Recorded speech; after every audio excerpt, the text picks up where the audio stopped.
This podcast is sponsored by Relevant, a location-based mobile network personalized by your interests. Customize your news feed to consolidate all the information you care about all in one place to quickly and easily find what's relevant to you. Find out what's going on in your local area and reach your community from the palm of your hand. Relevant is available on iOS and coming soon to Android. Be the first to know with Relevant. You wake up to the sound of tires crunching through the snow outside. You look out the window to see a white blanket of snow has covered everything you can see. Cars struggle slowly through the snow, going nowhere quickly. That's when you hear footsteps coming down the hallway. Your mom opens the door and tells you that school has been called off. You can barely contain your excitement as a smile spreads across your face. You race downstairs and hop on Team Fortress 2 as your mom makes hot chocolate for you. Life doesn't get much better than this. Written by Patrick Lilly. What's up, guys? This is the Poorly Edited Podcast, and it's the snow day edition. It's the vacation. That's the gimmick. Edition gimmick here that we got going on of the show. Except it's not snowing in Florida, is it, Chandler? It's not snowing in Florida. It took me 2 hours to get home today. 20-minute drive. I almost died. On you. I slid into a snowbank. Did you? I did, yeah. That's hilarious. No, it was pretty scary, actually. My sister did that once. I'm Chandler Davis. My name is Coffee Guy, I think, still. My name's Patrick Lilly. And I'm Shower Boy. Josh? Everybody's favorite reoccurring character, Shower Boy. Shower Boy.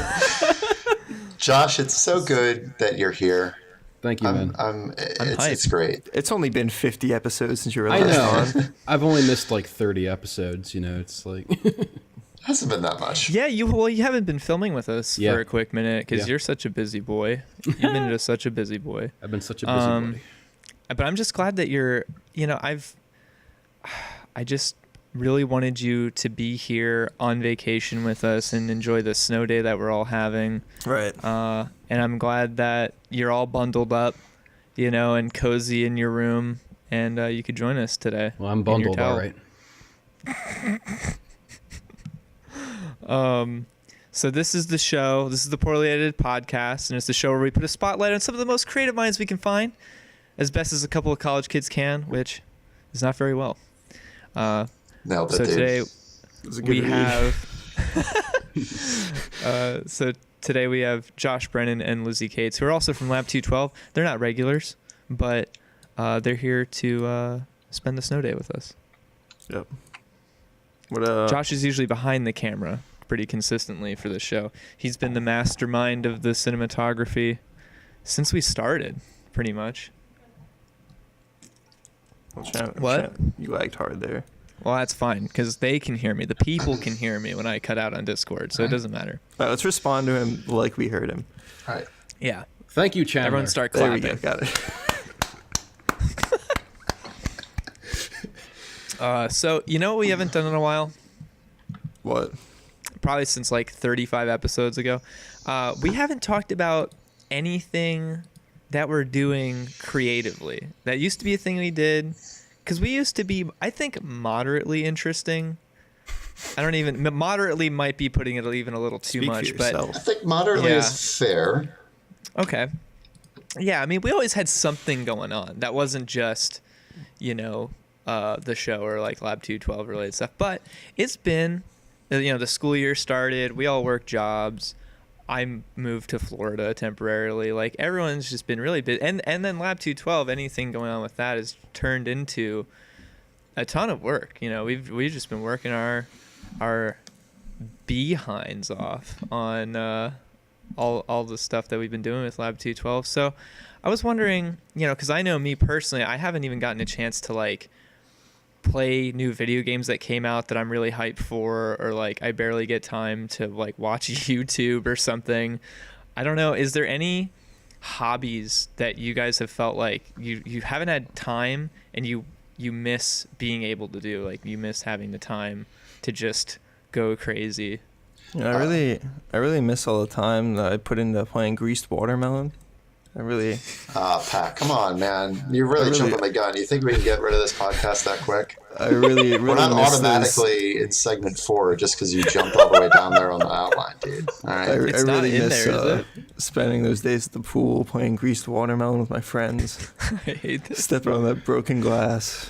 I'm in a Those towel when I'm were the uncomfortable. days. Life couldn't get much better. Life doesn't get much better. I just spit on my screen. That's nice, dude. It turns, Josh, what do you miss? I miss like clothing and being clothed, jeez. and Pat That's not right. talking That's about right. greasing Yeah. watermelons It's a good up. Like, It's a really good hobby. I mean, It turns out that the cure to procrastination is not being able to fit procrastination in your schedule because you have too much to do. It's actually kind of interesting. Right. yeah, to be fair, I did procrastinate and waste a lot of my time anyway, so I don't really know if it's a huge con that I have not had the time to waste my time as much. I mean, waste to my be time fair, as we were efficiently. supposed to start recording like 3 hours ago. Yeah, That's That's true. pretty good. I tried playing the This is guitar probably today. the. Oh really? Yeah, but the input jack on my guitar is broken, so that wasn't working. Nice. So that's pretty cool. I played Actually, guitar the other day.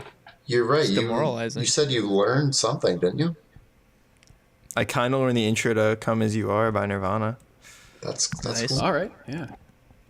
That's pretty cool. I actually wrote That's cool a to me. bass line for a song in Tice's class. We recorded a band, or a singer-songwriter named Greg Adams, I think, from Philly. Nice. And Is he related to Grizzly? Yeah, yep. It's his mom. It's Grizzly's mom, Greg Wow, Adams. no yeah. way. Wow. Yeah. So that was cool. Small world. Dude, oh, the places you'll go. Yeah. I miss being able to play. I miss making videos that don't have any, like, just a few months ago I was able to make videos for the sake of purely trolling, you know, like just nothing to be gained other than making people angry, which was very funny. Oh, what was that? Wasn't it like that the was- Dark I think Souls you made a Dark remaster Souls or something? Remastered dupe glitch fake video where you couldn't dupe. Yeah. Yeah. Yeah. It got tens of thousands of views and people really were upset. Like Yeah. the comments for that video. Well, they were like 13, so. Yeah, probably. and then I made a response video to that, which is even more sarcastic than the first one is. And for some reason, people thought that one was funny, though. Like, they understood that one was more of a joke. Right. But the first time, that was a no-go. That's because you probably didn't get the repeats from the people who were mad about the first one, but you That's got the true, repeats for the yeah. people who thought the first one was funny. Didn't you say you had like a moral dilemma about it too? Because you're like, you weren't sure if you could still have that image online? Yeah, you know, it's weird now because I feel like, you know, we've been doing this show and now we have like a company and I'm kind of like the what say you, the director, head, whatever of the company. And I feel like it's weird to the duality of trolling on Dark Souls on YouTube and then trying to have a professional public image. I feel like there's some conflict there at some point. Everyone has their mean? vices. Everyone has their vices. Yeah. That's true. That's yeah. It's not like you're gonna go run for Senate and they're gonna be like, "You trolled the Dark Souls community pretty hard with this I don't video." know. I don't know, man. That The 13-year-old's world's going to grow up to be a changing, 26-year-old lawyer. He's going to be like, "You ruined my life." Pat. The world's changing.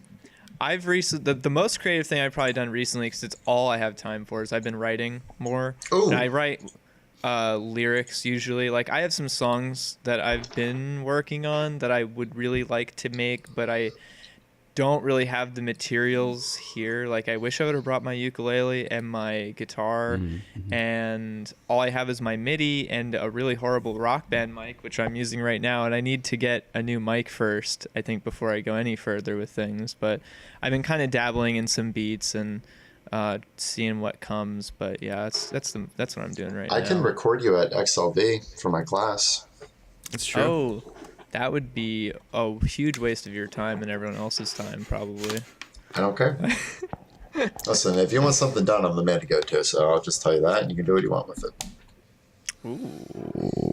That was a saucy Hey, I took- response. Dude, Zach just went on my list. I'm I'm considering going back after I graduate and get this associate's from El Tracy. I'm considering going back and taking a few more classes just to get the music production degree as well, because I'm a masochist. So I'll be right there with you. Oh, snap. And Tice. I say do it. Because, yeah, maybe. Let's go with a flow. And then I'll really have no time to do anything creative or fun. Tice is getting a new console for the recording room, which has two 27-inch touchscreen monitors, so you can have your mix open and your edit window open at the same time. I'm like, when this happens, you have to buy me a cot because I'm not leaving this damn studio. Yeah. I already spent a lot of time there. It's going to be awesome. That sounds So sick. people I'm sure people have been wondering. I've even been wondering lately because it's been so long that I'm starting to forget what it was like. But we used to be at WXLV. That was where the show started. That's where we grew and really developed, and where we had a start. Where we fell apart. Where we also fell apart. And then WXLV went under renovations, and that was at the end of last year's semester. And it was down all summer. Yeah. It's been that long. Well, so here's the thing. We continued to film there throughout the summer. It wasn't until like early July we got kicked out. Yep. Oh, yeah, That's that's true. So I think Chad Brown or Octavian was one of the last episodes that we Yes. filmed there. I think it was Octavian, because It I could've been. remember that being... Because Chad Brown was before Octavian, right? Yeah, I don't Yeah, know. so I think believe so. Octavian was there as well then. It was because we talked about yoga with him, with Octavian. Oh, yeah. Brought it up anyway. So, yeah, we haven't been at WXLV for a quick minute because it's been under renovations, and I heard it's gotten an insane makeover, and so I'm really excited. We should be back there soon. We don't have a date. We have no idea really what the time frame is, but it's looking like probably soon. So I'm excited for that. By the time I get back, The grand to PA, reopening is on the 5th of December, so yeah, Oh, that's coming up. Wow. yeah. yeah. So we should be back soon, and by the time I'm back in PA, we'll be back in WXLV probably, and it'll be lit. I'm excited to see what they've done with the place. I saw pictures when they first started the renovations, and they were knocking down walls, and they totally gutted the place, and they really opened it up. That's for sure. So, I don't know. I'm excited. Oh, nice. Oh, cool. Noah Hessinger. Are those on his Previous guest. Instagram then, or? I'm going to check them out right now. Yeah, so that's pretty lit. But yeah, so until then, we've just been couch hopping pretty much, going from place to place, coast to coast, and taking the show on tour. We were resident in Josh's bedroom studio for a while. We've since found a bit more of a permanent residence with Live at 13 lately. Yep. We've recorded some offshoot episodes in Pat's bedroom, for instance, or something like this, where literally inclement weather has prevented any of us from traveling and meeting up to record the show today. So that's actually why we're doing it in this format, because everything is totally at a standstill and travel is very dangerous. Yeah, did I mention I died almost? Was that on? Yeah. Was that live? Okay. No, it wasn't. It wasn't live, but it was when we were recording. We're live wasn't it? right now, so watch out. Okay. Yeah, but it's like 60-ish degrees here. Great. That's Sounds rough, nice. I was in dude. How do shorts you this Thanks, Chandler. I morning. appreciate it. How do you live with Yeah. that? I don't know, man. It's weird. No, honestly, it's being here. You're about to tell since- us how hard it is to be in Florida No, right it's now? not. I'd be I'm mad. not saying it's hard. I'm just saying it's very odd. It's kind of like a shock because it's like I got here in September and the weather has stayed the same like the entire time I've been here. So it's just felt like summertime all the time, which like in terms of the passage of time that's occurred, it is weird that it's November because it in no way, shape, or form even feels like. Not only does it feel like that much time has passed, but it doesn't feel like it's that season. And then when you guys or anyone from back home posts pictures or like talks about the weather there, I'm like, that doesn't make any sense. Like it's legitimately just hard to like, I don't know. Sometimes it's hard to like remember or understand. That's why I sent you that video today of me leaving school in a snowstorm. Yeah, it's really weird. Like, honestly, I've never been away from home for this long, especially not during the holiday season.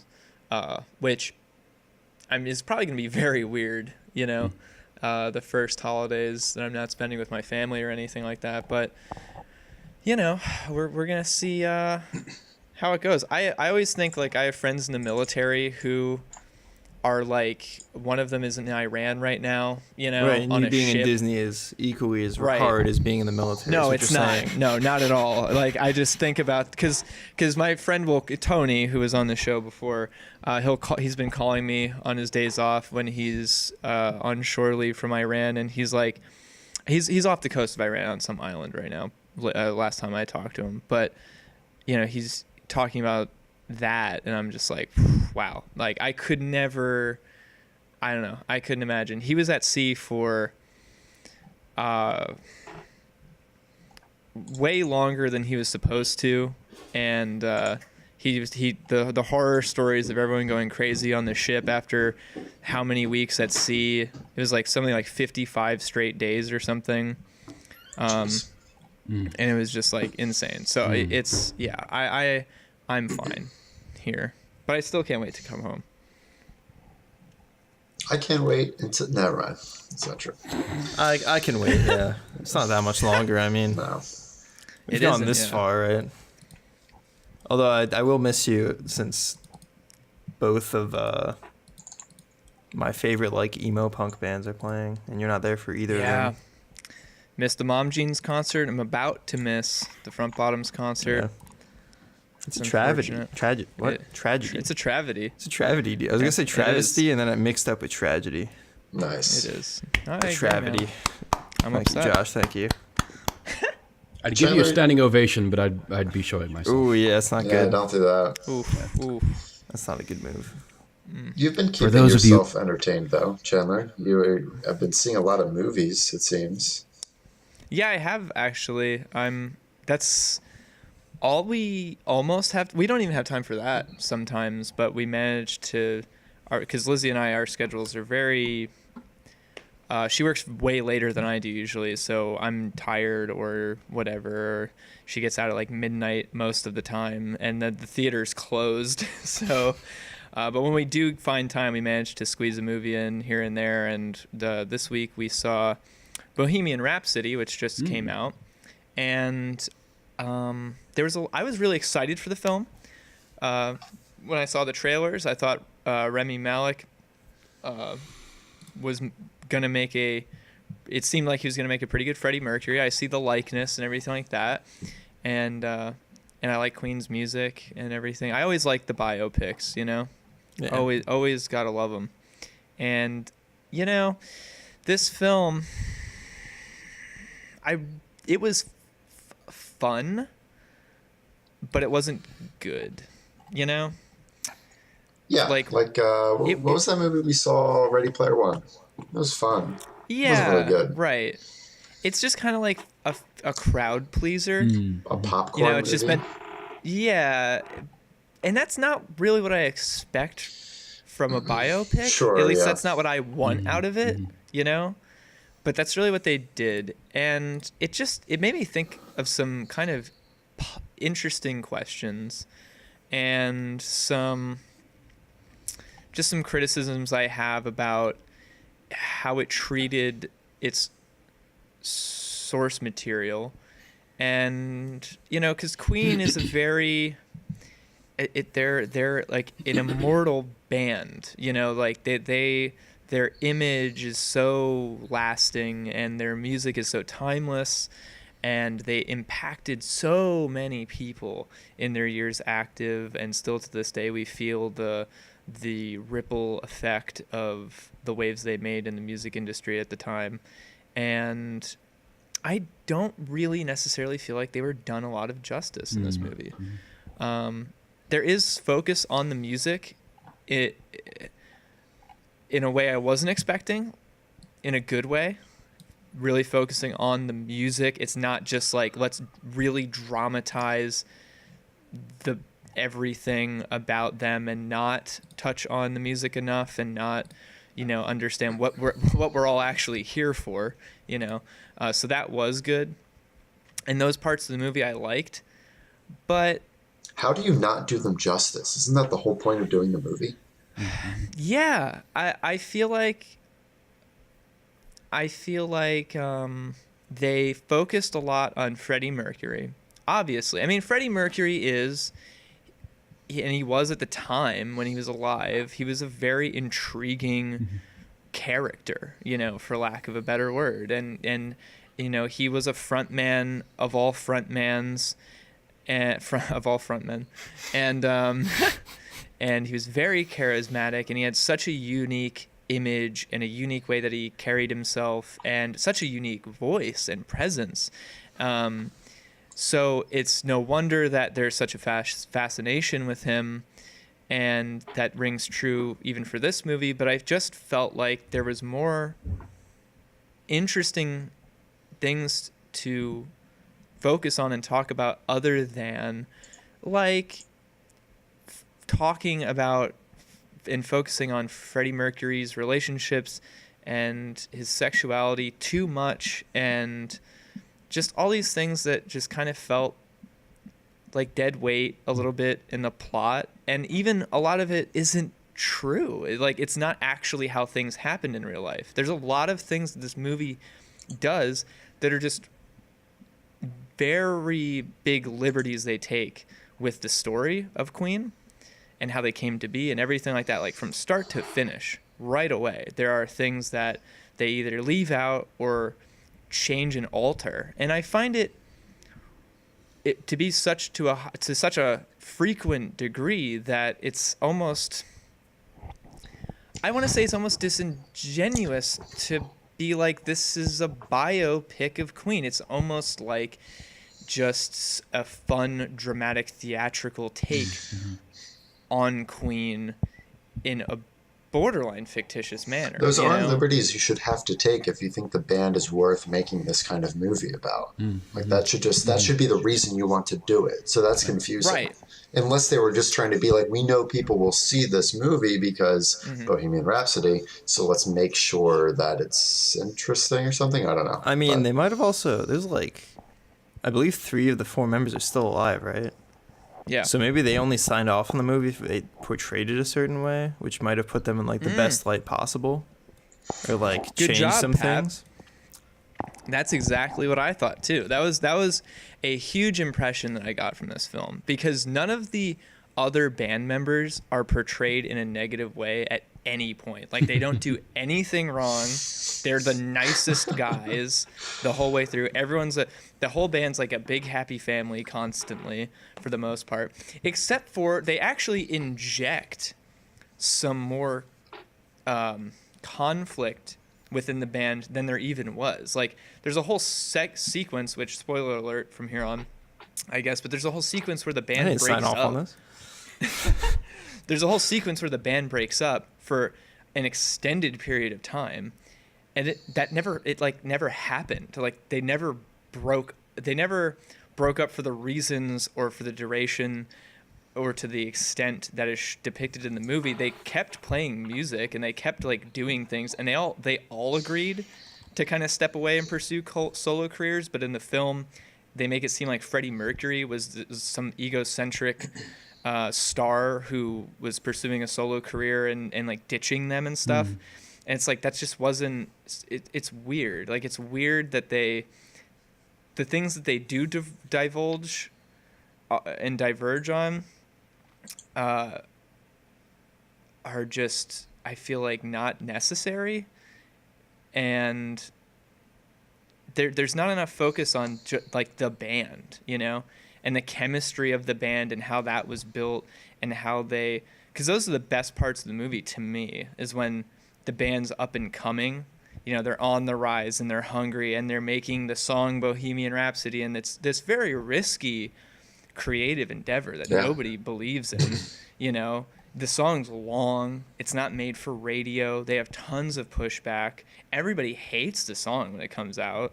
You know, those are all true things, but you know, I feel like there wasn't enough focus on that stuff, and the whole latter half of the movie just becomes like Freddie Mercury, and he's promiscuous sexually, and he's going through this existential crisis, and he then he gets AIDS, and then it's just like that for the it's like Freddie Mercury himself, he announced that he had AIDS 24 hours before he died. Jeez, I didn't know that. The last thing that he wanted to do was have anyone be thinking about that when he was performing or whatever. He didn't want people to be all upset for him and have sympathy for him. He just wanted to rock, That's what he cared about. He cared about making music and making music for the people and entertaining. And so it's like, I don't know, to focus the movie so heavily on that stuff is like not even, it's like, I don't even think he would want that. I don't even know if he would like what they did with this film, Yeah, I think that's a good point. I feel like this movie could like really easily be compared to Straight Outta Compton, just because it's also about musicians and like that in a group that went through tribulation and like a bunch of hardships, and then like one of them dies of AIDS, and wow, there's I don't know. I feel like there's parallels there. I haven't seen Bohemian Rhapsody, but it seems like that would be a good movie to benchmark it with, since I feel like the reception of Straight Outta Compton was pretty good. It even has like Ice Cube left Straight Outta Compton at one point, or not what? Ice Cube left NWA at one point, and makes a diss track dissing everybody, and they have that in the movie. Yeah, how like they really didn't like each other for a little bit.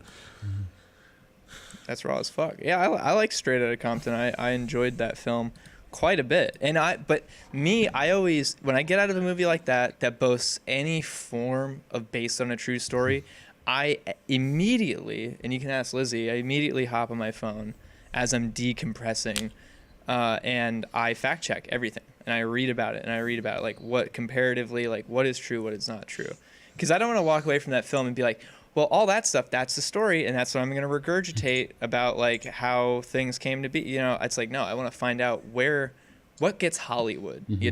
What did they make Hollywood? And there's a lot of stuff they turned Hollywood for the sake of. Don't get me wrong, there's good reason for time. Some things are too complex, too boring, whatever. Sometimes you just gotta shorten it. You gotta sweeten it, to be more bite-sized for film-going audiences to fit in that 1 hour 45 minutes. I get that, but I don't feel like that's a really big excuse for a lot of the things they do in this film. Personally, Lizzy, you were there. So do we hit the Lizzy Talks part of the outline yet? The Lizzy Talks part of the outline right now. What do you think?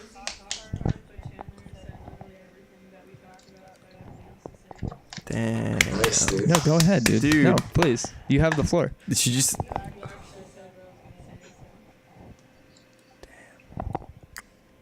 She's really mad right now.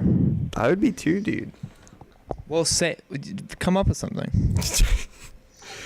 This is like actually like I was like maybe Alicia should come in for this part because she saw it too, so I want to hear her take.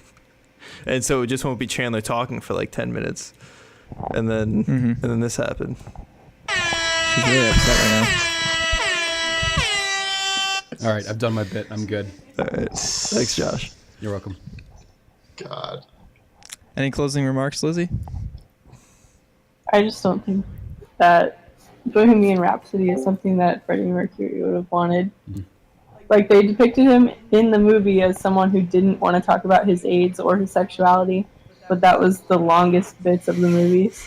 So it doesn't seem what he would have wanted. It's fucked up. And certainly for anybody that like aspires to be a creator or is a creative person, your point about like them focusing more on the drama as opposed to it being like a biopic of somebody who like experienced the grind, that is almost like insulting to a point, right? Because like to take away from like the struggles that he and Queen went through in order to get to where they were, and then just to focus on like a nuanced sort of part of his life is almost like a slap in the face, right? So like someone who walks into that movie thinking, okay, we're gonna watch like a biography of somebody who like struggled and grinded so hard to achieve the awards and the fame and the sort of creative stance that they ended up with, and is why they're renowned and why they're like literally legends in the world that they're in. To do anything but that, or in this case, to focus on more like a dramatic piece and kind of be almost obviously like filtered, you know, is like a slap in the face. So that is, I haven't even seen it, so I haven't had a chance to watch it for myself. I haven't seen it. I'm already insulted. But I agree with you on the point of it, like concentrating very much so on like the incorrect parts as opposed to Let's watch like it I right said, now. Don't get me wrong. He's go an to the tapes. he's an interesting person, and I understand the intrigue. But to a certain point, it's like that's not all he is, though. Yeah, you know, yeah. it's like there's some interest. Yeah, talk about it a little bit, because he is, you know, I think he is a bit of a melancholic kind of tragic, maybe a bit kind of tale, you know. But I don't know if that's. I don't know. I don't know if that's really. I've heard things like Freddie Mercury enjoys cats. Was that portrayed in the movie at all? Yeah. All right, good. Yeah. They even worked it in the film how he used to ask whoever was watching his cats back at home when he was on tour, he used to ask them to put them on the phone so he could talk to his cats, which is a real thing he used to regularly do. Oh, man.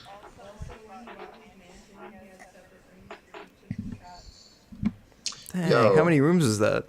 I don't know if that's true, but that's what they In the film, yeah. I'm not sure if that's true either. While we're on the topic of movies, can we talk about how the other night we did that thing that people in long distance relationships do, where we queued up a movie and then went 3, 2, 1, and we hit play at the same time, and we watched an entire movie together? And we made fun of it the entire Moneyball. time. Yeah. I think what we're gonna do. It's a pretty good movie, I'll be honest. I love Moneyball. I saw it when it came out, and I didn't remember much of it because I was like 1 year old. What are you talking about? But no, I really like the movie. I'm a big fan. I don't even like baseball that much, but it's just an interesting movie. I love the underdog business kind of stuff. You know, those tales, and the true stories and stuff. But yeah, I think I want to start doing like commentary tracks for movies because we're just so funny. You know, get us in a theater, dude. Let's just record. Us like Mystery Science Theater style. If MST3K did it, why can't we? We're as funny as them. I think we should. This is that. something that me and my old friends used to talk about from high school. Doing Mystery Science Theater 3000. Doing what we're talking about now, because you're probably old enough that was relevant when you were around. No, not that. Oh yeah, him. So. They had like reruns on Netflix and stuff, so we used to watch that, and then we went down the path of watching. Wait, they had reruns on Netflix? I use the wrong terminology. How does that work? You know what I'm talking about. Oh, okay, right? okay. I think you're talking about there's a time where there was a Netflix channel. Yeah, I was really confused. I remember that. You remember a time before kids. Netflix, right, Pat? I do. I was just wondering if I missed out on something, or if there's a huge hole in my 2000. life where I was watching the Netflix channel. No. I cut out. I love watching Funhouse does film. No, it's not Filmhouse. It's theater Filmhouse, mode, right? Theater mode. That's what it's Oh, called. theater mode. Yeah, yep. that's great. It's That's the always greatest. funny. Yeah, it's Especially since they like know what they're talking about too. Yes. Because they've actually done production on a lot of things. Maybe not like actual like huge Hollywood like Attack movies. of the Show. But yeah, there's that. There's but they just know like have insights in production that like they can just spout out. Like the one there's like literally a second into a scene, the one dude's just like, dude, they're shooting day for night right now. Yeah, I remember that. Yeah. That was Lloyd Kaufman, right? Like when they did that series of like movies. That was or was that Revenge of the Nerd? I think. Revenge of the Nerd, yeah. And there's this one director or like producer or something that like is involved in all of these like ultra like Trauma. super B movies. Trauma, yeah, it's Trauma Pictures. Yeah. And I think it's like the guy that like is the director is like Lloyd Kaufman, but yeah, it's Trauma. That's like the production house, if you can call it that. And yeah, they just cranked out movies and they're all terrible. It's really great. funny. Yeah, and they make fun of them. Yeah, There's some lady who goes to Giant regularly that has a Tromaville High School bumper sticker. I'm like, wow, I have less respect for you now. Wait, we have to do the other part of this segment. Yeah, I think. Well, I have. No, not that. have to do the who would play you in the Lab 212. Yeah. Well, I was gonna go for the part of whatever. I forgot we skipped that part. Yeah. Well, no, because I think I don't know. I think it's interesting because I thought about it and I was like, I don't know. I think it happens a lot, and I actually just recently watched a documentary that fits in with this bill, but making these films and the people who they're centered around, like they're not around anymore to have any input on it. You can't go ask them, is this accurate? Is this what happened? And you're kind of just, I don't know, you're like playing with the image and the life and the story of a person who like isn't around to defend themselves at all. I don't know. I think it's weird because it's like the fact that the band of Queen, the remaining band members who are still alive to talk and do that, and they have defended Freddie quite a bit, since his passing, but you don't know what they're holding back on. You don't know if maybe things weren't the way they were. Maybe they weren't as nice of guys as they want everyone to think they were either, because Freddie's not around to say anything otherwise. I'm not saying that's the case, but I just think it's weird. This really goes in what intention you had when making the film. Yeah. Because, like, if you want to just make money and, like, make a movie, just slap this person's name on it, then it's kind of messed up. But if you want to do, like, if you want to really be true to the character that you're trying to, or the person you're trying to portray in the movie, then I feel like that makes sense. Like, we get, like, an accurate rendition from talking to, like, their family and, like, friends and, like, any, like, literature on them or whatever. Then I feel like that's cool. As long as you put the work in, I feel like it's respectful. I think that, for the most part, at least, it's for the fans, and it's a positive film in that respect. Like, I think it really shows that they wanted it to be kind of more of a feel-good kind of thing, And they end the film, you don't watch Freddie Mercury die of AIDS, There isn't that scene. There isn't that segment of the film. You never see him die. You never see him when he gets really sick. It ends on the note of them playing one of the raddest concerts that they had anything to do with, which was a benefit concert for third world countries called Live Aid that they did televised to billions of people around the world. And it ends right there, as they walk off the stage from that concert. And they play a bunch of their hits, and it is uplifting in that sense, but there's just other parts of the movie that I don't know if they carry that spirit all the way through. It's like if that's their intention, I don't know if that shines through throughout the film, So that's how the movie ended then, with the Live Aid concert? Interesting. Yeah, like he... Oh, sorry. Yeah, they walk off. You they walk off the stage. I don't know why I'm apologizing. They walk off the stage and the credits roll, and it's like interesting. Okay, Yeah, I think Lizzy has something to say.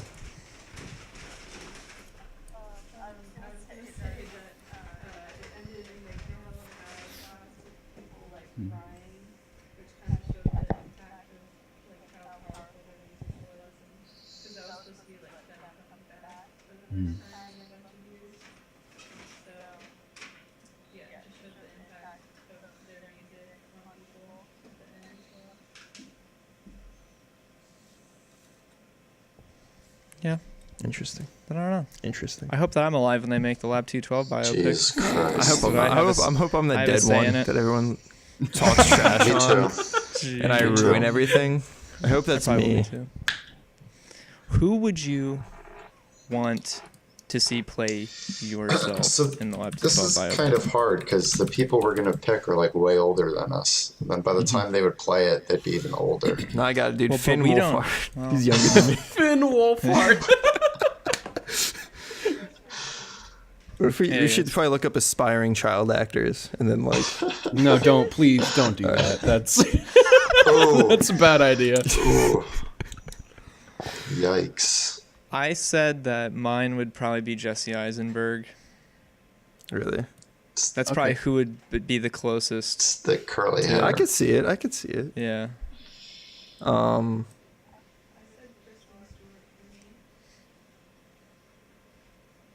I feel like I'd have to go with like Michael Cera just for the pure awkward part that matches they pretty have to well. look like you. I know he doesn't. That's the problem. We have to figure it out. Really hard about mine. So my parents have told me, and Sam's parents have told me that there's a doppelganger of me in Friends. And there's they're in the show Friends. Yeah. All right. Yeah, we found him. He has long hair and glasses, and he's like a photographer or something, and he kind of looks like me. But what's his name? Fun Bobby? No, the actor name. What's the actor? I don't know. Nice, dude. So just like Zach. Just like Zach. Nice. No. I am nicer when I'm not sober, so. I could change my answer to Jean-Claude Van Damme. You spelled it wrong when you pronounced it. You spelled it wrong when you pronounced it. I can't wait for this part in the biopic where he says his own name wrong. Yeah. He's really old though. Oh, yeah. He's even older now. By virtue of time. Right. I don't know who like, does anybody else have an input who would accurately portray me? Or anybody that also else looks on the like team? Me?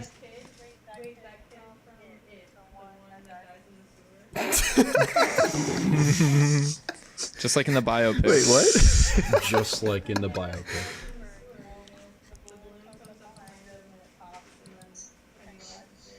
You know what's funny is that kid's name is Patrick in the movie, and he's also a psychopath.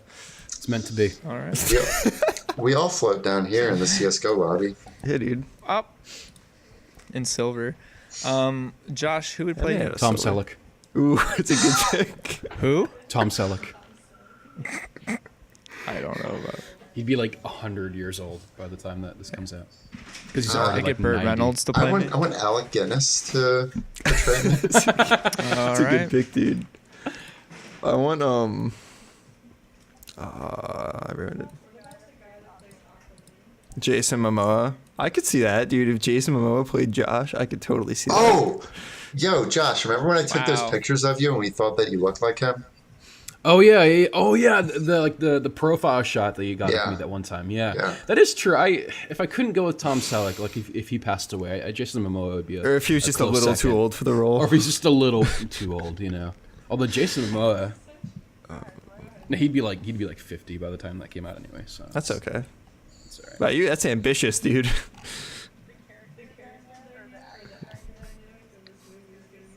It is. Yeah. Kristen Stewart's not known for her charisma. That's true. That's a good point. At least we're being honest here. We're being honest. Well, that was a telling Jeez. segment for the self-esteem of everyone here. Where's your self-esteem at on a scale from 1 to 10? 6, 7. With 10 being the worst and 1 being the most. Oh, No. jeez. No. We're gonna get Storm back on the show one of these days. dude. Josh, We, where are we you also at? were. This is serious. Yeah. I want to know. Where's your self-esteem? Self-esteem. Oh, my That's my answer. All right. All right. I can't speak English. Lizzy, where's your self-esteem at? Well, you're Brazilian.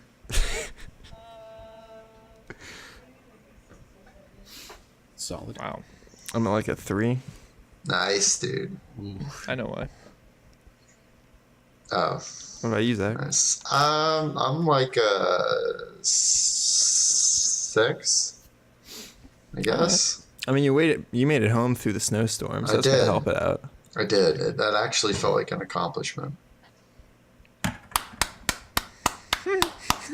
I'll be here all night. I actually sleep here, so if you guys want to just come on by, I'll actually I be will. here all night. So. She's home. She's safe. It took her like 2 hours, which is Jeez, pretty rough. Yeah, it's pretty tough. It's rough out there, dude. it is. Well, yeah. I mean, it's a snowstorm, so you shouldn't be driving. Are we live editing the outline right now? What is going on? That was a good edit, dude. Whoever just did that. Thank you. I don't know if it Thank was. you. I appreciate it. It had to be done. Oh my god. Are we actually talking about Thanksgiving right now? I don't want to. Why did you put this episode's going up. That was me. I don't really care if we do it or not, though. Pat thinks we have families that we spend Thanksgiving with. So I don't have Thanksgiving plans yet. I don't.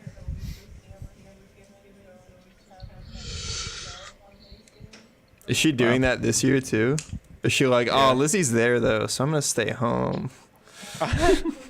It's not fun if. Nice.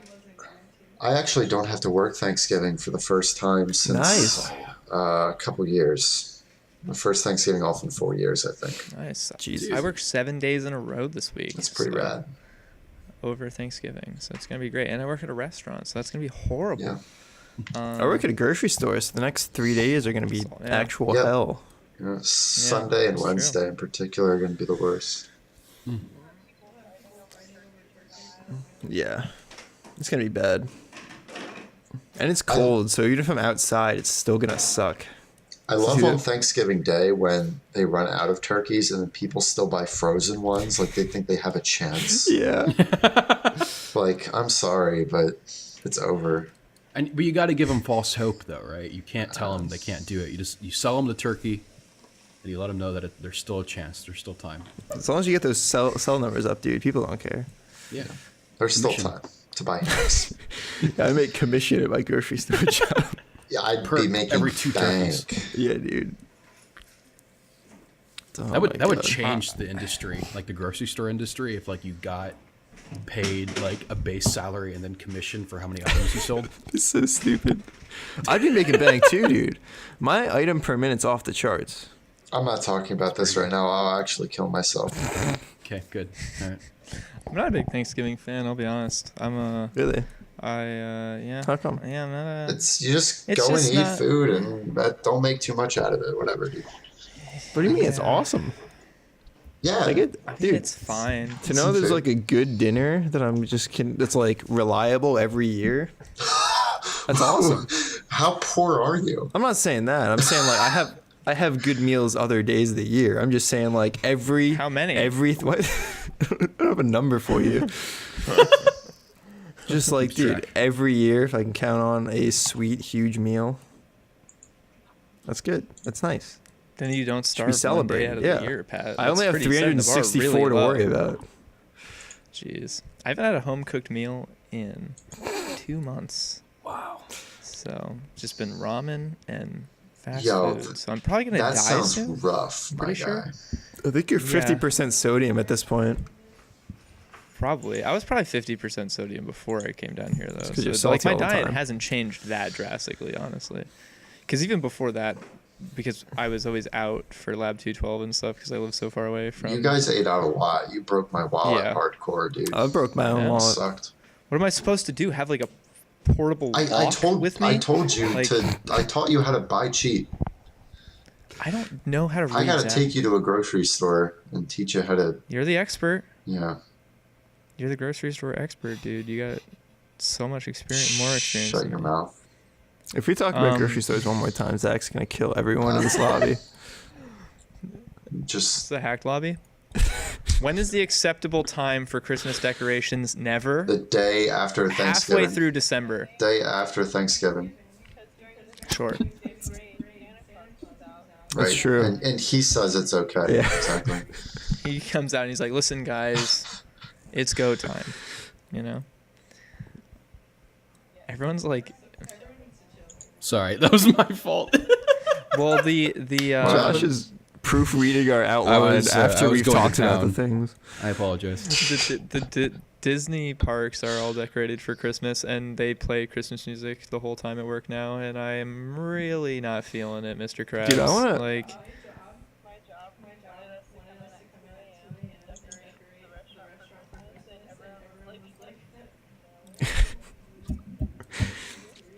Dude, there hasn't been a good, like, we need to mix it up. There's too many Christmas carols that have been going on repeat every year for too long.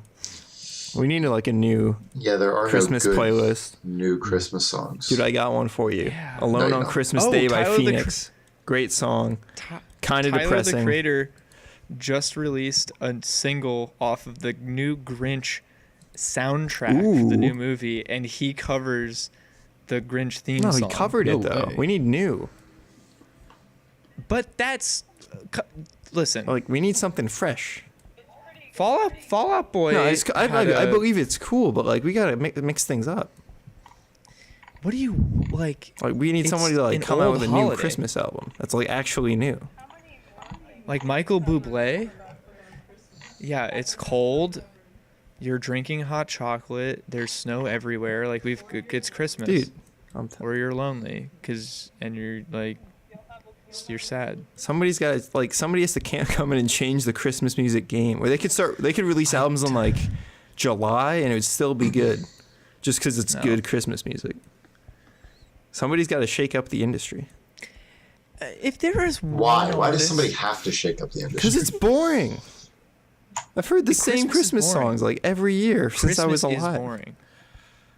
It's not that. It's supposed to like. It's boring. Nah, dude.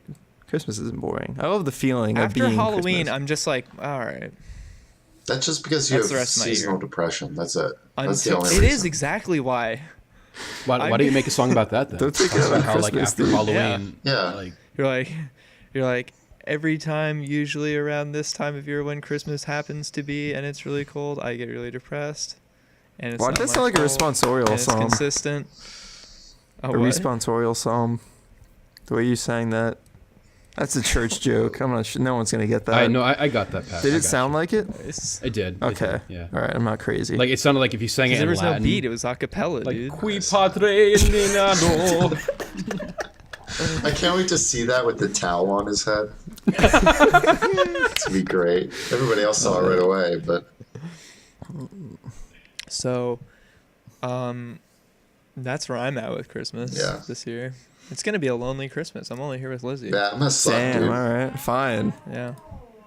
No, I mean like you're the only other. Like if I were here alone, that would not be fun. I would not have a good time. That was loud. That was a good whistle. Thank you. So, a few months back, we were. Are we talking about this? Do we want to just wait until we can talk about it in full detail? Are we actually doing this? I feel like we should wait until we can talk about it in complete detail. That's fair. Because it could be an entire segment. But we should all the juice at once. But we need to say when it's gonna. Do we have an air date? Are we allowed to say that? November 28th is when it. You know what? Just keep an eye on the History Channel. November 28th. That's all you got to do. Keep an eye on the History Channel. November 28th. Yeah, you might, or maybe not. You go watch an obscure TV show that you probably would never watch otherwise. Yeah, and just cheer hard and. Big cheer. In the 24-hour time span of the History Channel broadcasting, there is one show that you should watch. Which one? You gotta find out. And it rhymes with bright kite. Oh God! I think they're knocking at my door right now. They have a copy of the NDA and they're. Oh man, when we're looking back on this from our cardboard boxes, watching this video, we're gonna be like, "Those were the days." You know, it sounds like a fun game. If we get a copy of the NDA we sign and try and figure out how much we can read through the NDA without breaking the NDA, like how far we could get. Probably the first line. Yeah. Okay, that's a good point. I think it does disclose some stuff immediately. Yeah, it's like the title and like the network, and then like. And then like don't tell anyone. Yeah. So we had a segment planned that was pretty spur of the moment because I was unfortunate enough to have my Steam account stalked by the one and only Patrick Lilly, and he managed to find a little tidbit of information that tantalized him. I kind of want to read it. Yeah, you can go right ahead. I gotta go stalk your profile again though. Yeah. Because I forget what it is already.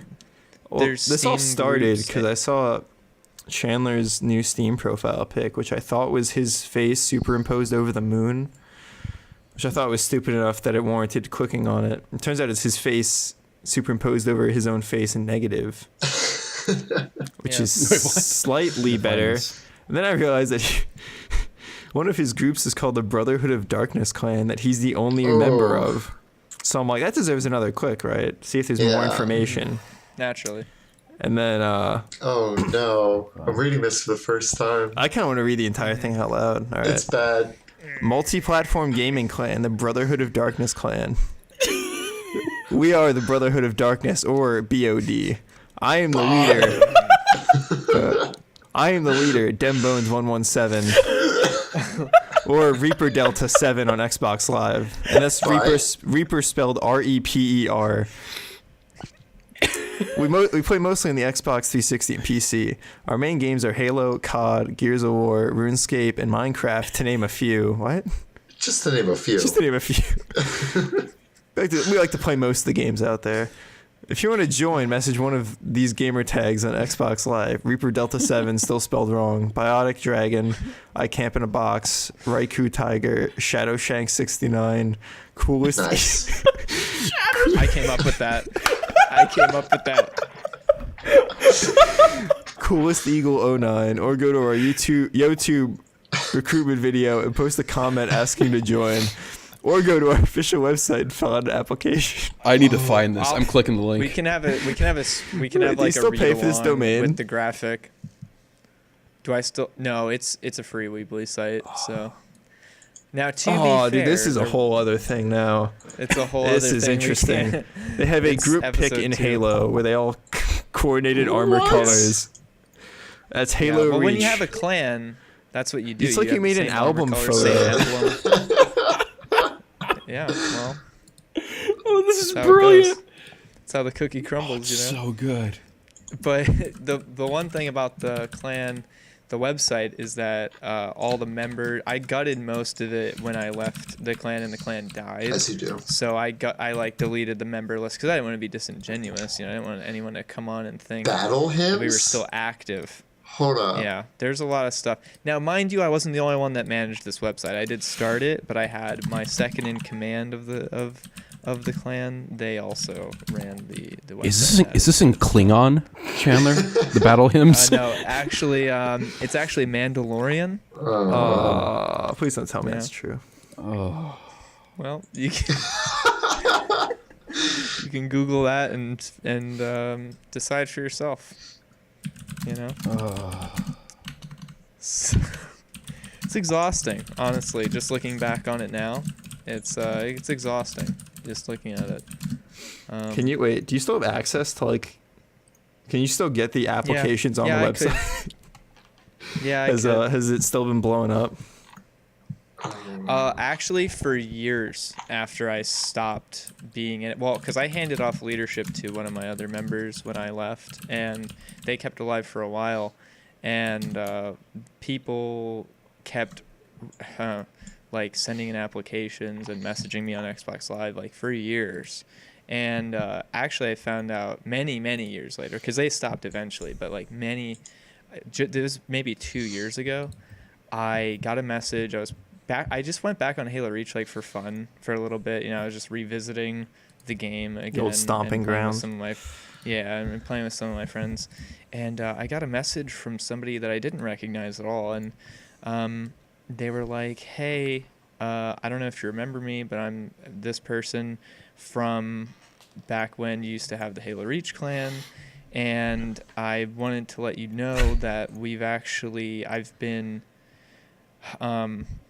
I've been managing it and leading it for the last while, and we have a lot of members, and it's been going well, and I wanted them to meet you because they haven't, and I've talked about you and stuff like that, and I was like, this is weird. This is hilarious. So I actually hung out with them for the rest of the night, and they were all people I had never met before, and honestly, it was very flattering to have made something that some people enjoyed so much, that because those people could have went and just done their own thing. If they wanted to make a community, they could have made something on their own and come up with something and done that, but instead they chose to keep something going that I started, and that was as cheesy as it was. You think that was like the greatest day of their lives? Like they've been told about Reaper Delta 7 for years. And then they're like, I don't dude, know. he just I went can't say online. for sure. And then they're like, everybody's like, oh my God, can you get him in here? And then like, and then they finally got to meet their hero that they've heard about for years.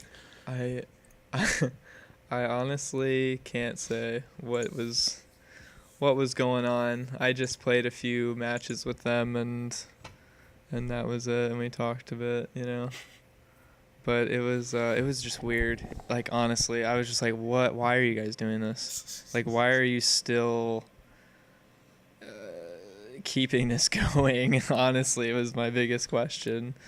But, you know, what? Hey. So I strongly encourage everybody to go to brotherhoodofdarkness.weebly.com. It's good. And on the side, make sure you click on stories, and then from there, click on the Brotherhood of Darkness Chronicles 0 Hour, and read through that. No. It's pretty good. It's pretty good. Yeah. It's pretty it's Wait, pretty Reaper good. Delta's spelled correctly on the website, though. What's that about? Yeah, wow. Mm-hmm. There's a typo. I didn't Yoto. care about the Steam.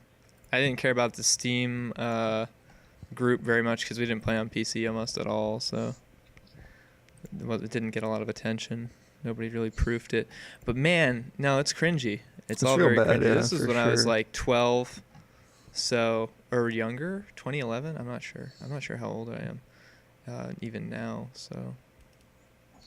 Well, we've been recording for a little over an hour and 4.5 minutes. Yeah.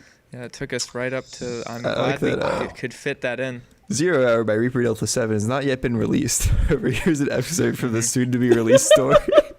I didn't even catch that. Prologue, So March Chandler, 16, 2011.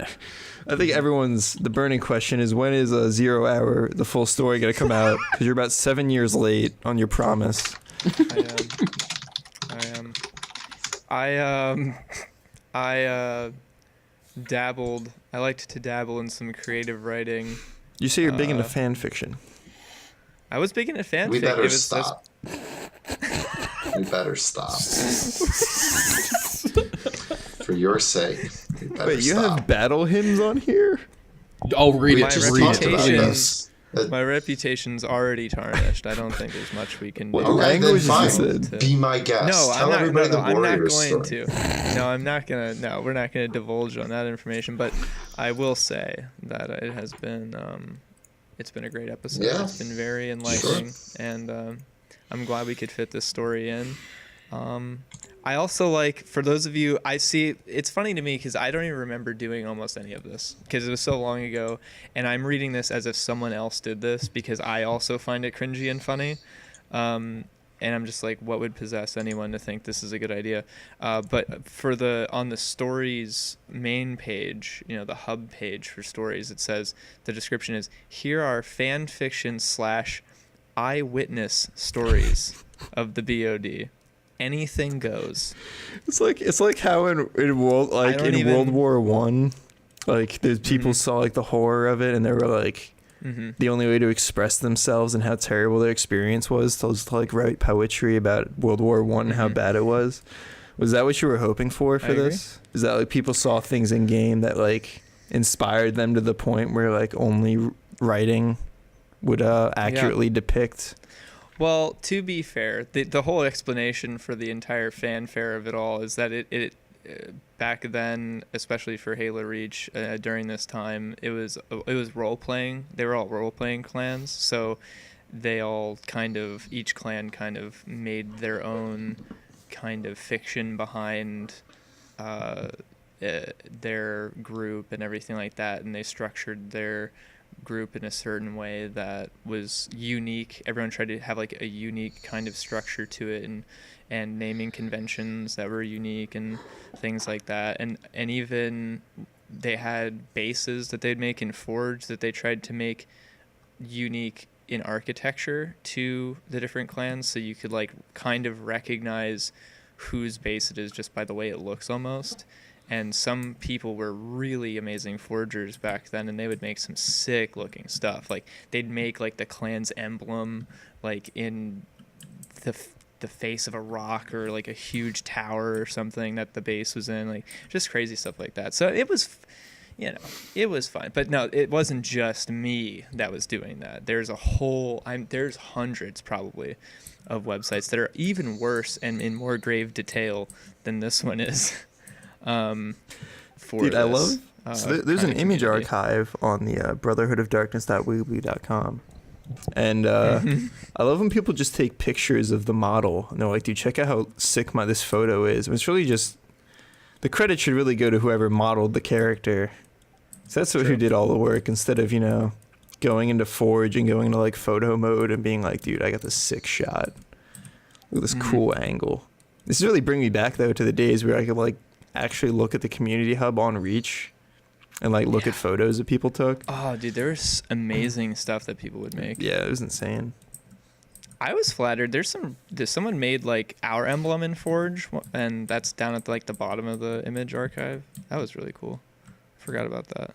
Oh yeah, I found it. People were really, people were really into it for whatever reason. I don't know why, but yeah. So that was that. And that was this. Good times. That was it. We should probably. Real quick, Lizzy, has Chandler moved down your list at all? Or is he still... We're not. Okay. We're sure. not.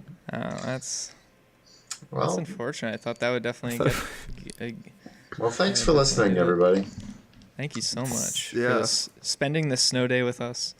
And I hope you guys have a great Thanksgiving. Ultra C was canceled tomorrow, so I don't have class. Nice. No? I wish work was canceled. Me too. It's gonna snow here. It's not gonna snow. That's the one bad thing about being down here. No snow days. Never. Yeah. Never. All right. Thank you guys for watching and listening. We'll see you next time on the Poorly Edited Podcast. Catch you later.